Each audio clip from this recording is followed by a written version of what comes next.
सभी को नमस्कार। यूट्यूब के इस चैनल पर मेरा यह 501वां वीडियो है। कल तक जो 500 वीडियो मैंने या 500 वक्तव्य मैंने इस धारावाहिनी पर प्रस्तुत किए हैं, उनमें यथामति यथाशक्ति संस्कृत साहित्य, भारतीय परंपरा, इतिहास और संस्कृति का, तत्संबंधी विभिन्न विषयों का स्वरुचि अनुकूल मैंने प्रस्तुतिकरण, संक्षिप्त विवेचन करने का प्रयास किया है। सारे संदर्भ और विस्तार की गुंजाइश इस माध्यम में नहीं रहती है, वह लेखों और ग्रंथों में देखा जा सकता है।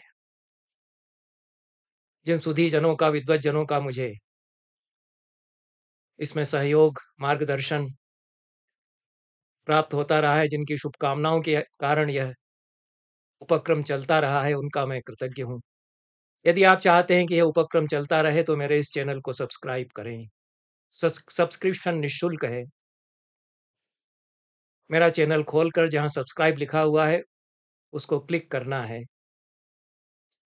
तद व्यतिरिक्त या इसके अलावा और कुछ इसमें नहीं करना है। शिष्ट भाषा में कहें तो जो सब्सक्राइब का कुडमल है उसका नोदन करने की कृपा करें, उससे मुझे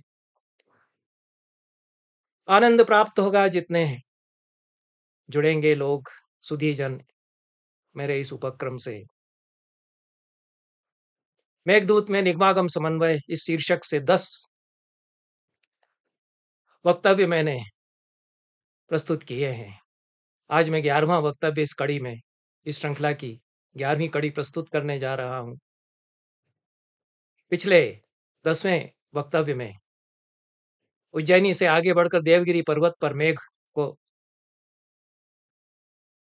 संदेशहारक यक्ष या कवि कालिदास पहुंचाते हैं। कार्तिकेय का मंदिर है उस पहाड़ पर, उस पर्वत पर। पुष्पासारे स्नपयतु भवान व्योम गंगा जलार्द्रैः, ऐसा कहा है। व्योम गंगा के जल से, आर्द्र पुष्पों की वर्षा से अभिषेक कर देना। स्कंद का अभिषेक विधि के संबंध में पूर्ण सरस्वती तथा अन्य टीकाकारों ने जो चर्चा की है उस पर हम बात कर चुके हैं। इस संदर्भ में इसमें एक केवल बात शेष रह गई थी, उसकी पूर्ति करते हुए मैं आगे बढ़ूंगा और वह महत्वपूर्ण है। इसी पद्य में रक्षा हेतो नव शशिभृता वासवीनाम चमूनाम अत्यादित्यम हुतवह मुखे संभृतम तद्धि तेजः। पूर्ण सरस्वती बताते हैं कि जो वासवी चमू हैं, एक चमू नहीं है, कई चमू हैं।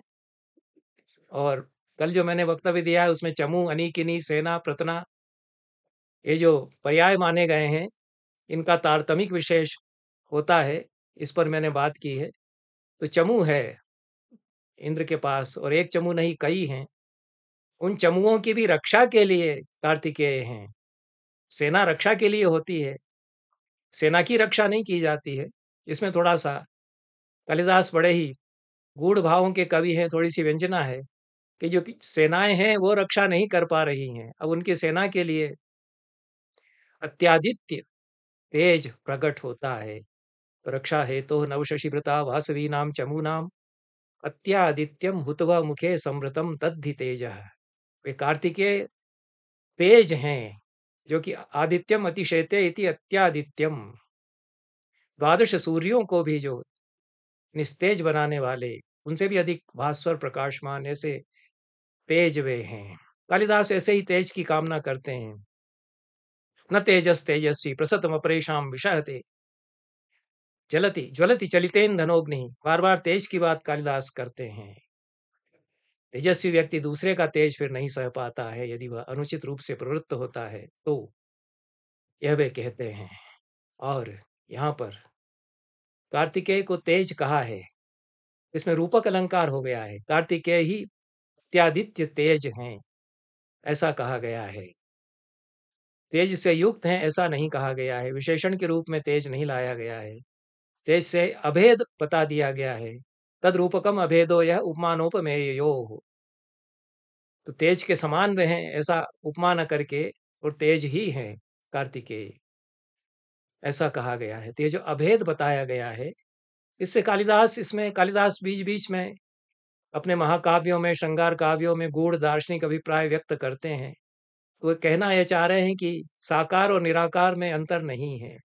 निराकार ही साकार है और साकार ही निराकार भी हो जाता है। यह बहुत बारीक सूक्ष्म रेखा दोनों में है, और इसलिए अभेद हम मानते हैं। ये जो अभेदवाद है साकार और निराकार का, उसका भी अब कथन कालिदास का व्यंजक है। तो यह ईश्वर का तेज वे हैं, ऐसा फिर कहा है। और यह भी इसमें बात छूट गई थी, जो पूर्ण सरस्वती विस्तार से यहाँ बताते हैं अपनी विद्युल्लता टीका में, कि नव शशि भ्रता कहा है शिव के लिए, जो बालचंद्र को नव शशि को मस्तक पर धारण करते हैं। उसमें सोम का योग से संबंध बताते हैं पूर्ण सरस्वती। और जो प्रतिमास नवीन होता हुआ चंद्रमा है, प्रतिमास नवीन हो जाने वाला जो चंद्रमा है, उसको धारण करते हैं। इसलिए वे योगीराज हैं, अपनी सामर्थ्य से वे प्रतिमास नवीन चंद्रमा को मस्तक पर धारण करते हैं, ऐसा। और वे ईश्वर हैं। फिर ईश्वर क्या है, इसकी चर्चा पूर्ण सरस्वती विद्युल्लता टीका में यहाँ पर करते हैं। और ऐश्वर्य जिसमें है वह ईश्वर है। और जो भग के 6 लक्षण बताए गए हैं, उसमें से ऐश्वर्य पहला लक्षण है। ऐश्वर्य से समग्रस्य वीर्यस्य यशसा श्रियः ज्ञान वैराग्ययोश्चैव षण्णाम भग इति ऋणा। इन 6 तत्वों से जो समन्वित होता है उसको भगवान कहते हैं, और ऐश्वर्य उसमें पहला तत्व है। ऐश्वर्य जो सकल शक्तिमत्व, सर्व सामर्थ्य, शालित्व है, वह ऐश्वर्य है। और ईश्वर अधिपति, सर्वशक्तिमत्व होने के कारण अधिपति भी है संसार का, यह भी उसका ऐश्वर्य है। यहाँ पर पूर्ण सरस्वती कहते हैं कि ऐसे ईश्वर से वे निसृत हैं, ऐसे ईश्वर के वे अंश हैं, उनका वे तेज हैं, इसलिए वे ईश्वर रूप ही हैं। यहाँ ईश्वर का ही अभिषेक करा दिया गया है। और तेज उनको कहा है तो बाहर ही प्रकाशक वो हों, ऐसा नहीं। बाहर के संसार को ही आलोकित करते हैं अपने तेज से, और बाहर के संसार का ही उद्धरण और रक्षा करते हैं, ऐसा नहीं। पूर्ण सरस्वती कहते हैं कि बाह्यांतरत ध्वांत विध्वंसन क्षमत्वाच्य तेज इत्युच्यते। बाह्य और आंतर ध्वांत या अंधकार के विध्वंस के लिए वे क्षम हैं, सक्षम, समर्थ हैं, इसलिए उनको अत्यादित्य तेज कहा है। और ऐसे वे ईश्वर के अंश होने के कारण ईश्वर भी हैं। ईश्वर की परिभाषा करते हुए कहते हैं कि शिव को ईश्वर कहा जाता है, लेकिन ईश्वर क्यों कहा जाता है कि अणिमादि गुणोपेतम अस्पृष्ट पुरुषांतरम शब्दमीश्वर इत्युच्चैः सार्ध चंद्रम बिभर्ति। यह वचन में उद्धृत करते हैं शिव शास्त्रों से कि जो अणिमादि गुणों से युक्त हैं और अन्य किसी पुरुष में जो ईश्वर शब्द लागू नहीं हो सकता, उस ईश्वर शब्द को जो भी धारण करते हैं। ईश्वर तो राजाओं को भी कहा जाता है, लेकिन जब शंकर को, शिव को ईश्वर कहा जाता है, तब जिस अर्थ में ईश्वर कहा जाता है, उस अर्थ में अन्य किसी को ईश्वर नहीं कहा जाता, क्योंकि ईश्वर शब्द अनेकार्थक, अनेक संदर्भों में प्रयुक्त होता ही आया है। कालिदास ने तो ईश्वर शब्द का प्रयोग शिव के लिए ही किया है। तो अणिमादि गुणोपेतम अस्पृष्ट पुरुषांतरम शब्दमीश्वर इत्युच्चैः सार्ध सार्ध चंद्रम बिभर्ति है। वो सार्ध चंद्र उसको धारण करते हैं। पूर्ण सरस्वती कहते हैं कि सार्ध चंद्र धारण करने के कारण उनका महायोगित्व भी सूचित होता है। पूर्ण सरस्वती कहते हैं कि कारण गुण प्रक्रमेण कार्य गुणारंभ। कारण के गुण कार्य में आते हैं। इस नियम के अनुसार अत्यादित्य हुत्वामुख में समृद्ध जो तेज है, उसके भी कारण तो ईश्वर ही हैं। इसलिए उनके सारे गुण इस तेज में विराजमान हैं। वे नवचंद्र को योग शक्ति से प्रतिमास धारण करते हैं और सौम्य को धारण करने के कारण वे सौम्य भी हैं, महातेजस्वी भी हैं। सौम्य होने के कारण वे जन-जन के पोषक हैं और पालक हैं। जगत उपकारी करत देव वे हैं। ऐसा नव शशिभृता कहने से यह आशय सूचित होता है। ये कोई दुरारूढ़ व्याख्या नहीं है, परंपरा सम्मत व्याख्या है, क्योंकि पूर्ण सरस्वती पुराणों के बड़े जानकार हैं और विष्णु पुराण को उद्धृत करते हैं। विष्णु पुराण को बार-बार उद्धृत वे अन्यत्र भी करते हैं। सोमाधारः पितृगणो योगाधारश्च चंद्रमाः श्राद्धैर्योगिनी योगस्तु तस्मात् भूपाल इष्यते। पितृगण सोमाधार हैं और योगाधार है चंद्रमा। चंद्रमा योग का आधार है। इसलिए नवशशिव्रत कहने से शिव का जगत को पोषण करना भी ध्वनित होता है। इससे एक ध्वनि गरलपान की घटना की स्मृति की भी आती है, क्योंकि उन्होंने अपने योग के सामर्थ्य से सोम को या चंद्रमा को मस्तक पर धारण किया, क्योंकि जो गरलपान करने से दाहकता थी उसका शमन हो सके। तो इसलिए कालिदास अन्यत्र भी इस प्रकार के अभिप्राय व्यक्त करते हैं। इसलिए तेजस्वी तेजस संपन्न न कह करके तेजा ही उनको कहा है, इसमें भी सब अभिप्राय है। और नवशशि भृत, ये जो बालचंद्र को मस्तक पर धारण करने वाले शिव के द्वारा अग्नि में स्थापित तेज वे हैं, ऐसा कहा है, इसमें भी एक अभिप्राय है। इस प्रकार से प्रत्येक शब्द के परंपरा सम्मत अभिप्राय हैं। और हुतवाह में उनको स्थापित कर दिया गया था, यह कथा है। तो हुतवा मुखे, मुख शब्द का प्रयोग किया है। मलिनाथ इस पर ध्यान देते हैं। मलिनाथ कहते हैं कि शुद्धि बताने के लिए मुख शब्द का प्रयोग कवि ने यहाँ पर किया है। स्त्री, अग्नि और अश्व के मुख सदैव शुचि माने गए हैं। मुख ग्रहणम तो शुद्धत्व सूचनार्थम। यह तो कामशास्त्र के ग्रंथों में भी कहा जाता है, धर्मशास्त्र में भी कहा जाता है कि स्त्री का मुख और वत्स पछड़े के द्वारा उच्छिष्ट, गाय का उधस या थन, वो उच्छिष्ट नहीं होते हैं, पवित्र ही रहते हैं। धर्मशास्त्र कहता है, हम उसमें कुछ नहीं कह रहे हैं। पर मल्लिनाथ शंभु रहस्य नामक ग्रंथ को उद्धृत करते हैं। अन्यत्र भी मल्लिनाथ ने अपनी संजीवनी में मेघदूत की टीका में शंभु रहस्य के उद्धरण अनेकत्र दिए हैं। वो इस बात के प्रति सचेत हैं कि कालिदास शैव परंपरा का अनुवर्तन कर रहे हैं और शंभु रहस्य शैव शास्त्र का ग्रंथ है, उससे वे उद्धरण देते हैं। उद्धरण में बात तो वही कही गई है, गवाम पश्चात विजस्य आंघ्रिर योगिनाम हृत कवेर वचः परम शुचितमम विद्यान मुखम स्त्री वन्यवाजिनाम। इसमें और सुंदर ढंग से कहा है, गो का पश्चात भाग, ब्राह्मण का अंग्री या चरण भाग, योगियों का हृदय और कवि के वचन परम शुचितम होते हैं। और स्त्री वन्य और वाजियों के मुख, अश्वों के मुख, ये भी शुचि ही होते हैं। इसलिए मुख शब्द का प्रयोग शुचिता बताने के लिए यहाँ पर कवि ने किया है, यह मलिनाथ कहते हैं। और शेष इसकी व्याख्या पिछले व्याख्यान में भी मैंने की है। इसलिए अब आगे बढ़ते हैं और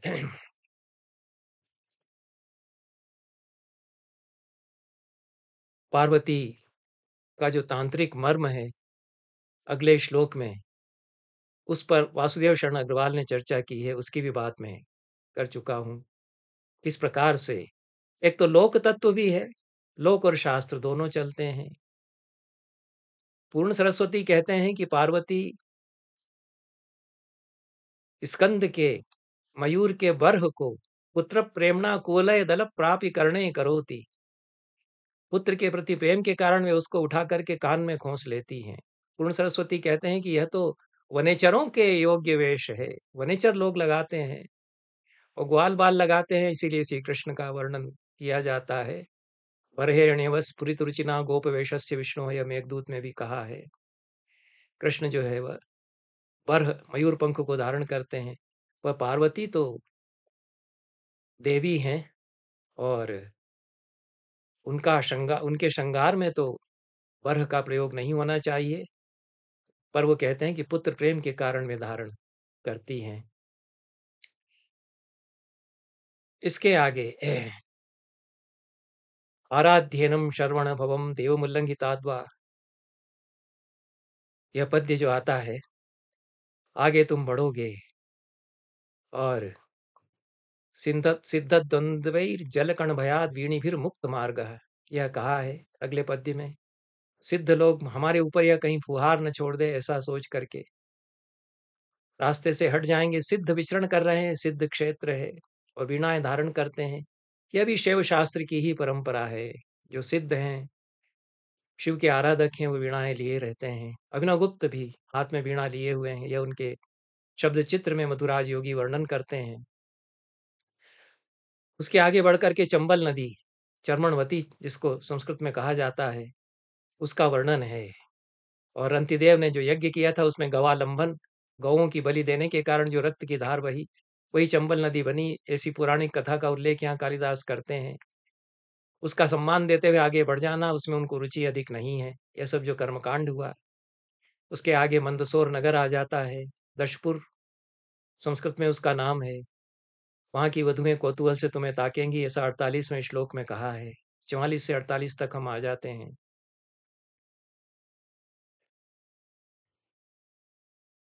49वें श्लोक में ब्रह्मावर्तम जनपद मत छाया गाह माना, यह कहा है। इसमें ब्रह्मावर्त पर विचार टीकाकारों ने किया है और मनुस्मृति का उद्धरण सटीक उद्धरण है ही। तो कालिदास मंदसौर या दशपुर से आगे बढ़ करके ब्रह्मावर्त में मेघ को पहुंचाते हैं और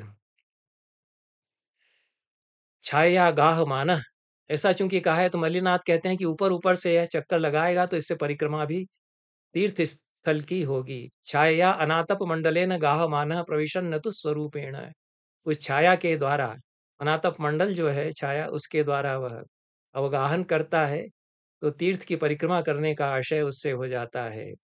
महाभारत से भी उद्धरण देते हैं मल्लिनाथ तथा पूर्ण सरस्वती। ब्रह्मावर्त की तीर्थ स्थान के रूप में जो महिमा गाई गई है महाभारत में आरण्यक पर्व में, ब्रह्मावर्ते नरस्नात्वा ब्रह्मलोकम अवाप्नुयात, ब्रह्मसर यहाँ पर है, उसमें स्नान करके ब्रह्मलोक को प्राप्त करता है। ऐसा महाभारत आरण्यक पर्व में 81वें अध्याय में कहा गया है। यह मल्लिनाथ उद्धरण करते हैं और सरस्वती वृषद्वत्योर देवनद्योर यदंतरम तम देव निर्मितम देशम ब्रह्मावर्तम प्रचक्षते, यह मनुस्मृति का उद्धरण अनेक टीकाकार इस पद्य की व्याख्या में देते हैं। यह देवस्थली है, देवताओं के द्वारा निर्मित है, देवता यहाँ बसते हैं। ब्रह्मावर्ती जो तीर्थ स्थान है अभी भी है, ब्रह्म सरोवर भी अभी है। बाकड़ा नंगल का जल उसमें भरा गया है अब, ऐसा हम जब देखने गए तो बताया गया। हो सकता है गलत सूचना हो या जो भी हो, लेकिन ब्रह्मसर प्राचीन तीर्थ स्थल है और बड़ी महिमा उसकी गाई गई है। 50वां श्लोक आ जाता है जिसमें कि सरस्वती के किनारे पहुंचा देते हैं। कालिदास को विदित है कि सरस्वती नदी इस क्षेत्र से बहती हुई गई है। लुप्त हो गई थी पर वह तो जिस काल की कथा कह रहे हैं उसमें तो सरस्वती नदी है। इस स्थान से सरस्वती नदी गई है। महाभारत परंपरा बताता है कि बलराम इस सरस्वती नदी के किनारे उन्होंने निवास किया था। तो हित्वा हालाम अभिमत रसाम रेवती लोचनांकाम बंधु प्रीत्या समर विमुखो लांगली या शिशेवे कृत्वा तासाम अधिगममपाम सौम्य सारस्वती नाम अंतःशुद्धस्त्वमपि त्वमपि भविता वर्ण मात्रेण कृष्ण। 50वें श्लोक में उन्होंने कहा है कि हाला को त्याग करके चषक में, जाम में जो हाला मदिरा भर भर कर पीते थे, और रेवती उनकी पत्नी है, उसकी हाइट ज्यादा है, ऊंची है बलराम से। ये बड़ी परंपरा है, कुछ पुराणों में भी आती है, लोक कथाओं में भी आती है। लोक कथाओं में अनेक कथाएं इस पर कही गई हैं और लोक कहावतें हैं। कुमाऊनी में तो गुमानी कवि ने बड़ा सुंदर इस पर पद्य भी लिखा है, लोक कथा में जो कहावत है उसको लेकर के संस्कृत में। तो यह वो चूँकि ऊँची हैं और ये चषक हाथ में ऐसा लेते हैं तो उनकी आँखों का अक्स इसमें पड़ता है, यह कथा। कालिदास को यह तथ्य ज्ञात है कि रेवती का कद अधिक ऊँचा है बलराम से, और किस तरह से उन्होंने विवाह किया था इसकी पुराणों में बहुत कथाएँ हैं। बलराम और रेवती की का जो विवाह हुआ, तो वे रेवती को सामने बिठा करके हाला का सेवन करते हैं। जिस चषक में वो सेवन कर रहे हैं उसमें रेवती की आँखों का बिंब पड़ता है। बड़ी प्यारी है उनको इसलिए भी हाला। लेकिन महाभारत का संग्राम हुआ तो उन्होंने श्री कृष्ण से कहा कि युद्ध से विरत हम लोगों को हो जाना चाहिए, दोनों भाइयों का झगड़ा है, हमको इसमें क्या करना है। श्री कृष्ण ने कहा कि मैं तो पांडवों के पक्ष में हूँ। तो बंधु प्रीत्या समर विमुख है। यद्यपि दुर्योधन पर उनकी प्रीति थी, जैसा पूर्ण सरस्वती कहते हैं कि चाहते तो दुर्योधन की ओर से फिर लड़ने लगते क्योंकि उनका प्रिय शिष्य था, पर श्री कृष्ण पर प्रेम अधिक था। तो श्री कृष्ण का जी दुखाना नहीं चाहते थे, इसलिए समर विमुख हो गए और उन्होंने कहा कि हम तीर्थ स्थान चले जाते हैं, तीर्थ यात्रा करने निकल जाते हैं। हालांकि तीर्थ यात्रा में भी उन्होंने एक ब्रह्म हत्या वहां कर ही दी, और सूत जो पुराण सुना रहे थे उनको मार डाला। वो एक अलग कथा है, उसका यहाँ प्रसंग नहीं है, लेकिन कालिदास को तो ये सारे प्रसंग विदित हैं। और वो फिर सरस्वती नदी में उसके किनारे रहकर उन्होंने ब्रह्म हत्या का प्रायश्चित्त किया, तो यहाँ रहे थे। तो बलराम भी यहाँ शुद्ध हो गए, अपने सारे दुष्कृत से मुक्त वे हुए यहाँ रह करके, ऐसा कालिदास यहाँ बता रहे हैं। और मेघ के लिए यक्ष के मुंह से कहलवा रहे हैं कि तुम भी शुद्ध हो जाओगे, तुम तुम भी कुछ काले हो। तो अंत शुद्धस्तमपि भविता वर्ण मात्रेण कृष्ण, तुम्हारी जो कालिक है अंदर की वह निकल जाएगी, काली माँ भीतर की निकल जाएगी। सरस्वती नदी का ये पूरा क्षेत्र ब्रह्मावर्त जनपद के बाद ये जो सरस्वती नदी बहती हुई गई है, ऋषियों ने यहाँ साधना की है, वेदों की ऋचाएं यहाँ रची गई। ऐसा यह पावन क्षेत्र है और इसमें पहुंच करके तुम भी शुद्ध हो जाओगे।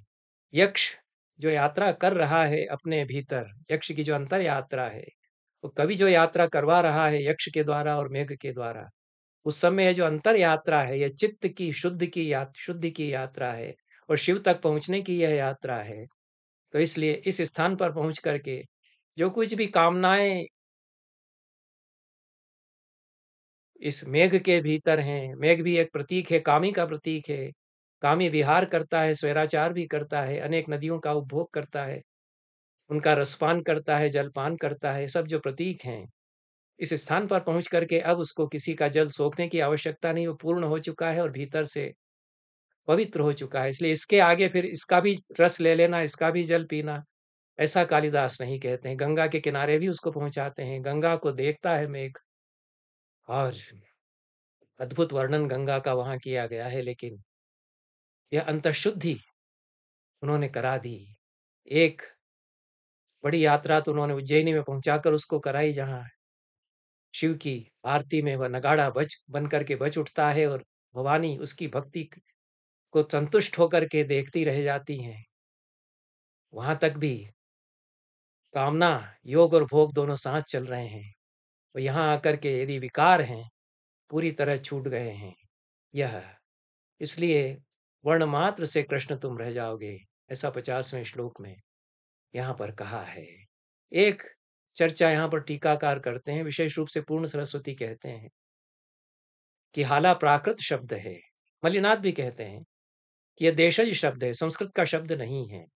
ये लोग पंडित हैं, जानते हैं कि संस्कृत में देशज शब्द आए हैं। यद्यपि अमरकोश ने स्वीकार कर लिया, सुरा हलि प्रिया हाला, ऐसा मदिरा के पर्यायों में हाला को मान लिया है अमरकोश ने, अमर सिंह ने। पर प्राचीन जो परंपरा है उसमें हाला शब्द पठित नहीं होता है, नहीं गिना जाता है मदिरा या शराब के पर्याय के अर्थ में। इसके दो आशय टीकाकार लेते हैं। मलिनाथ तो यही कहते हैं कि अभिप्रयुक्तम देश भाषा पदम इत्यत्र सूत्रे हालेति देश भाषा पदमप्यतीव कवि प्रयोगात साधु इत्युदा जहार वामन। वामन का काव्यालंकार सूत्रवृत्ति से उद्धरण देते हुए कहते हैं कि कहीं कहीं देशज शब्दों का भी प्रयोग संस्कृत की कविता में महाकवि यदि करते हैं तो वो साधु मान लिया जाएगा। उसमें कोई अभिप्राय विशेष सिद्ध हो जाता है, क्योंकि देश भाषा पद यहाँ सुंदर लगता है, यह मलिनाथ आशय लेते हैं। और पूर्ण सरस्वती इसका आशय लेते हैं कि हाला प्राकृत शब्द है, और हाला का सेवन भी प्राकृत जनोचित आचार है। तो हाला को छोड़ना मतलब प्राकृत जनोचित आचार को भी छोड़ना, क्योंकि हाला का सेवन करना ऐसा यहाँ उपदेश नहीं है, हाला को त्यागने का उपदेश है। तो हित्वा हालाम, हाला को छोड़ करके, तो हाला प्राकृत जनोचित पदार्थ है, तो हाला सेवन भी प्राकृत जनोचित है, और हाला शब्द ही प्राकृत का शब्द है। इसलिए पूर्ण सरस्वती कहते हैं कि प्राकृत जनोचित आचार को भी यहाँ पहुंच करके त्याग देते हैं लोग, ऐसा आशय भी यहाँ ध्वनित होता है।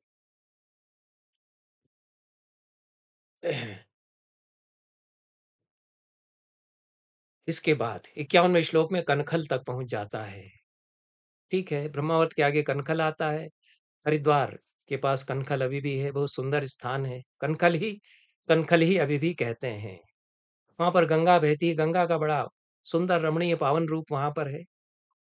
तस्मात् गच्छेरनु कनखलम शैलराजावतीर्णाम जन्नो कन्याम सगरतनय स्वर्ग सोपान पंक्तिम गौरी वक्त्र भ्रुकुटिरचनाम या विहस्येव फेनैः शंभो केशग्रहणमकरोदिन्दुलग्नोर्मिहस्ता।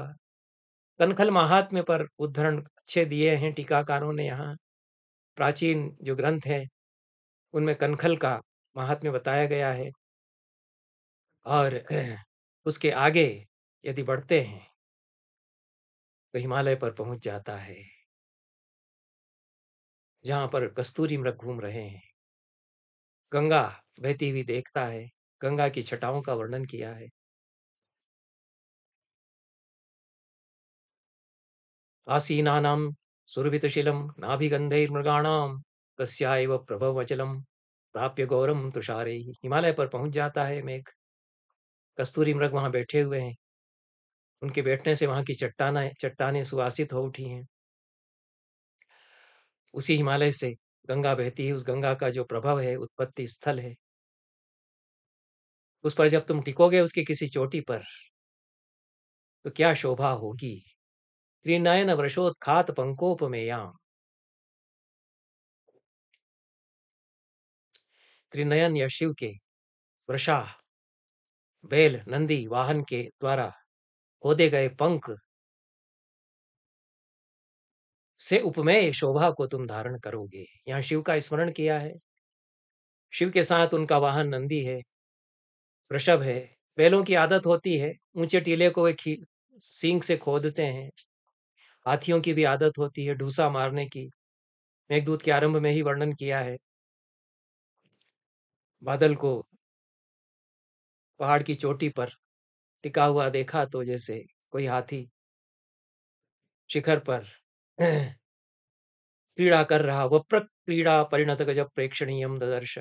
ढूसा मारने की क्रीड़ा में, खेल में झुका हुआ मस्तक ऐसा हाथी उसी तरह से अपने सींगों को झुका करके किसी टीले पर सर्रा कर बैल प्रहार करता है, या उसका खेल होता है। उसमें वह पंख खोदता है, धरती को खोद देता है। पंख का रंग श्याम है, इसलिए उससे उपमा दी गई है। हिंदी में कीचड़ कहते हैं तो थोड़ा बीभत्स का बोध होता है। अंग्रेजी में मड कह दो तो नहीं बोध होता है, क्योंकि मड बात होता है वो तो बड़ा पवित्र कर देता है। मड बात लिया जाए यदि, और मड आइलैंड है, बड़ा सुंदर आइलैंड है बम्बई में। संस्कृत में पंख कहेंगे तो पंख तो चंदन का भी होता है। इसलिए रसदीपिनीकार ने आशंका उठाई कि ये हीनोपमा हो गई है। हीनोपमा वास्तव में नहीं हुई, क्योंकि पंख शब्द से अशुचिता का बोध नहीं होता है, करदम कहने से होता है, मलिमस कहने से होता है। पंख तो सुगंधित पावन पवित्र हो सकता है, पंकज उसी से निकलता है। और यह तो परम शुचि पंख है, क्योंकि शिव के वाहन नंदी ने इसे खोदा है, तो उससे उपमा दी गई है, इसलिए महात्म्य है। मेघ का महात्म्य ही इससे बढ़ जाता है कि त्रिनयन के वाहन नंदी के द्वारा उत्खात या खोदे गए पंख से उसको उपमा दी गई है। और पूर्ण सरस्वती तथा अन्य टीकाकारों ने, यह गंधमादन है, इसी चोटी का नाम गंधमादन भी है और इसीलिए कस्तूरी मृग यहाँ हैं तो गंध यहाँ खूब प्रसारित होती है, इसीलिए गंधमादन इसको कहा गया है। दिग्वारण विषाणाग्रैर्घृष्टोपल शिलातलम। गंधमादन पर्वत के वर्णन में महाभारत में भी यही कहा गया है कि जो दिग्गज लंबे लंबे दांतों वाले हाथी यहाँ विचरण करते हैं, वो अपने दांतों से यहाँ की जो चट्टानें और यहाँ की जो धरती है उसको खोदते रहते हैं, तो वो गीली धरती निकल आती है, पंख उसका दिखाई पड़ता है। यह महाभारत में भी वर्णन किया गया है। यह उदाहरण टीकाकारों ने नहीं दिया है, मुझे मिला था तो मैंने यहाँ पर उचित समझा देना। महाभारत वन पर्व में 146वें अध्याय जो गीता प्रेस संस्करण में है, उसमें यह गंधमादन पर्वत का बड़ा सुंदर वर्णन है, उसमें यह उदाहरण दिया गया है। वृषाणाम पंकोत्खननम स्वभावः, पूर्ण सरस्वती कहते हैं बेलों का स्वभाव होता है कि वो खोदते हैं अपने सींगों से। रघुवंश में कालिदास ने इस तरह का वर्णन किया है। मंदोदग्रह ककुदमंतः सरिताम कूल मुद्रुजाः। ककुदमान जो बैल हैं वे उदग्र होकर के नदियों के कूल को खोद रहे हैं। श्रृंगाग्र लग्नाम बुध वप्रपंकः, यह भी अन्यत्र सुंदर वर्णन किया है हर्षचरित कालिदास ने ही। श्रृंगाग्र के सिंह की नोक से जो खोदा है वह पंख बादल से उसके लिए उपमित किया, बादल को उससे उपमित किया गया है। और हर्षचरित में प्रकट कलंक मुह्यमानम विशंकट विषाणोत्कीर्ण पंकांक शशांक।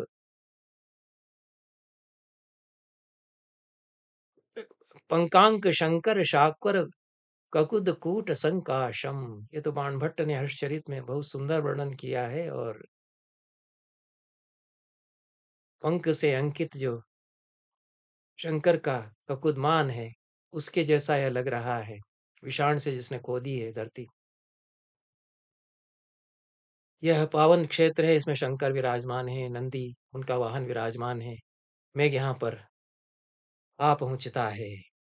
और कभी कभी हिमालय के आसपास जंगल गर्मी के कारण दहक उठते हैं दावानल से। यक्ष अनुरोध करता है कि इस पर बौछारें अपनी खूब करके दावाग्नि को बुझा देना, क्योंकि आपन नार्ति प्रशमन फला संपदो युत्तमानाम, 54वें में श्लोक में यह कहा गया है।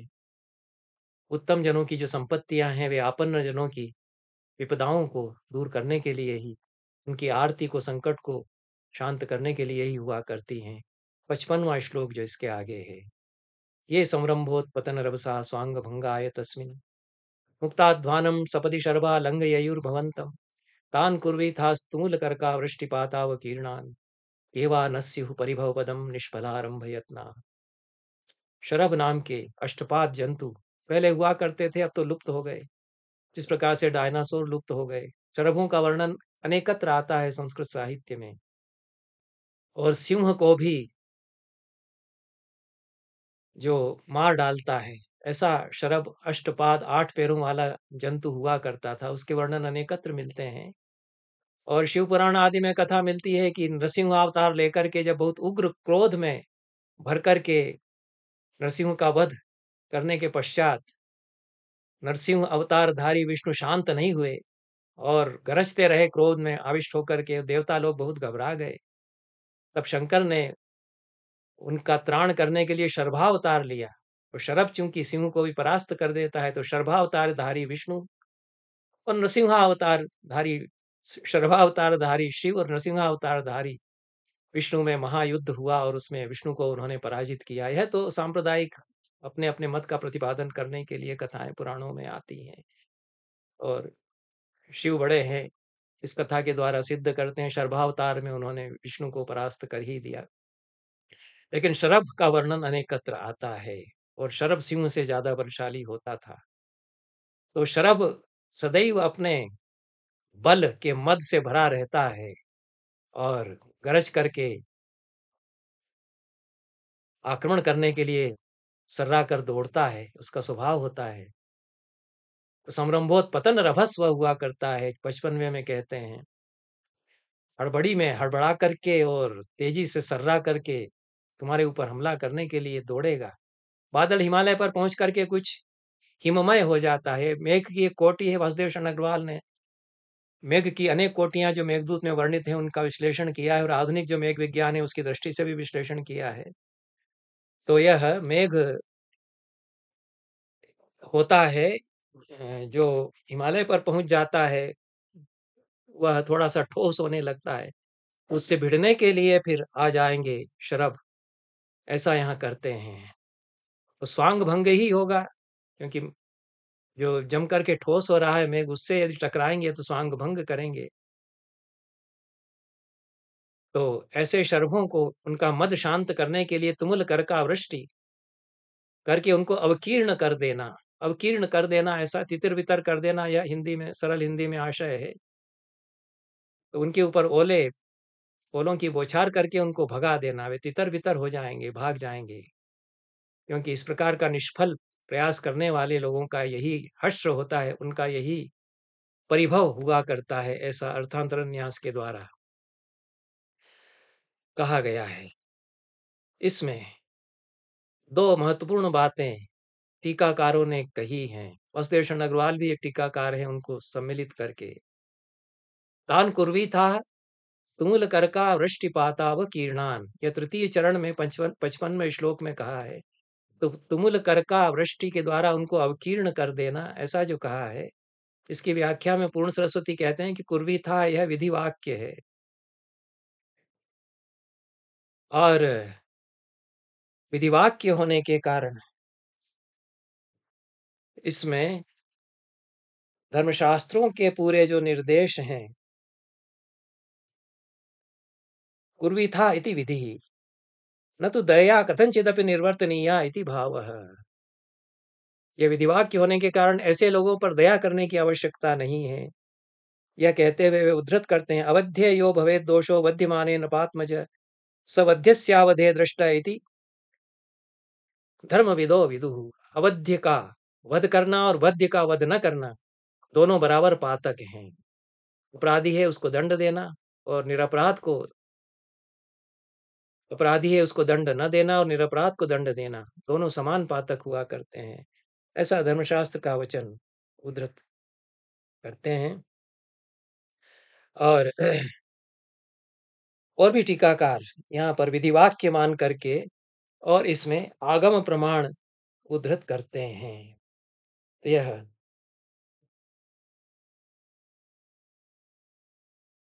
आवश एव विषये प्रतिघाति निरोधवान अनुबंधी च भूयोपि संरंभत्वं प्रपद्यते।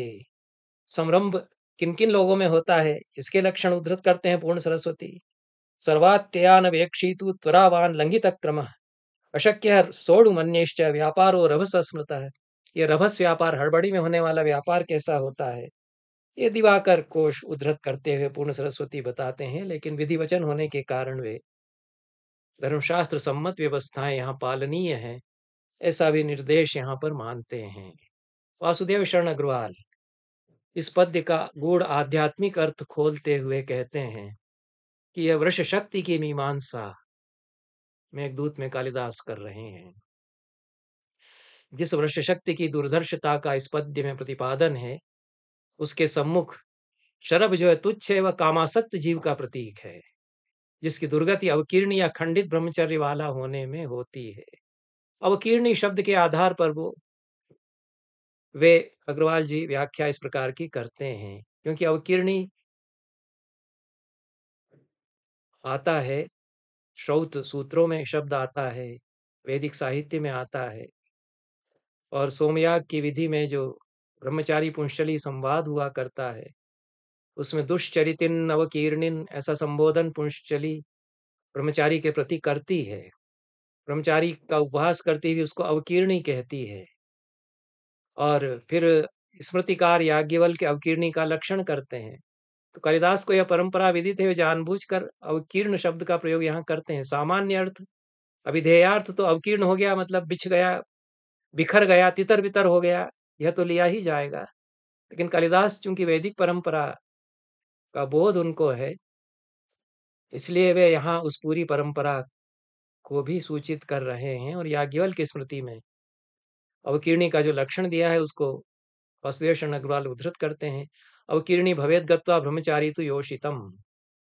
ब्रह्मचारी होते हुए यदि स्त्री संग करता है तो अवकीर्णी वह कहलाता है। यह पारिभाषिक शब्द है, धर्मशास्त्र का भी पारिभाषिक शब्द है।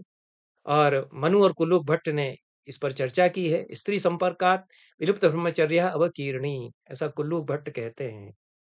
वैदिक भावों के साथ ही कालिदास ने अवकीर्णी शब्द का यहाँ प्रयोग किया है। मेघ तो अखंड ब्रह्मचारी यहाँ आकर के हो गया है, और जो शरभ हैं वे अवकीर्णी हो गए हैं, यह आशय वे लेते हैं। तो ब्रह्मचारी अवकीर्णी न हो और ऊर्ध्व रेता हो जाए, यह दिग निर्देश शतपथ ब्राह्मण करता है, उसको कालिदास यहाँ ध्वनित कर रहे हैं। यह लिया जाना चाहिए। यह आशय कवि का प्रतीत होता है। इस प्रकार से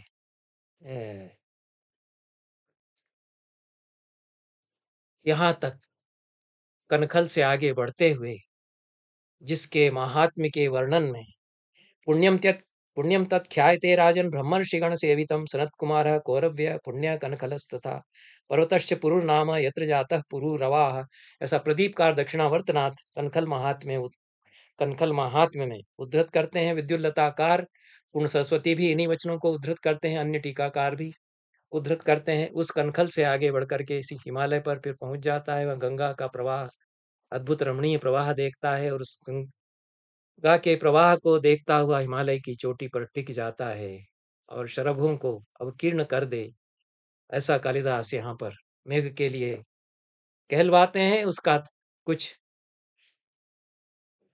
तांत्रिक अभिप्राय, शिव शास्त्र सम्मत अभिप्राय वासुदेव शरण अग्रवाल यहाँ लेते हैं। यहीं तक समाप्त करते हैं। यह 55वां श्लोक यहाँ तक हमने पढ़ा। आगे यात्रा समाप्ति की ओर अब आगे जाएगी। बहुत बहुत धन्यवाद सभी को। नमस्कार।